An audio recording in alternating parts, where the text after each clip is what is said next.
এক ছিল রাজা অরুণ, সাহসী ও দয়ালু। তার পাশে ছিল রানী মায়া, বুদ্ধিমতী ও রূপসী।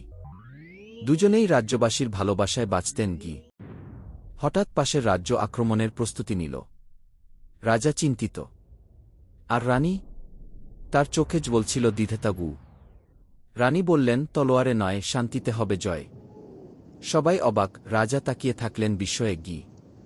সকালের কুয়াশা ভেদ করে রওনা দিলেন রানী। দুই সৈনিক সাথে, হৃদয়ে সাহস, মুখে নীরবতা। কি শত্রু রাজার দরবারে দাঁড়িয়ে রানী বললেন, যুদ্ধ নয়, বন্ধুত্ব চাই। সবাই নিঃশব্দ। রাজা তাকিয়ে আছেন মুগ্ধ হয়ে। কি রানী ফিরলেন রাজ্যে জয় নিয়ে। না রক্ত, না ধ্বংস, শুধু জয় বুদ্ধির। রাজা হাসলেন গর্বে। কি রাজা বললেন, সত্যিকারের শাসক ভালোবাসা দিয়ে রাজত্ব করে।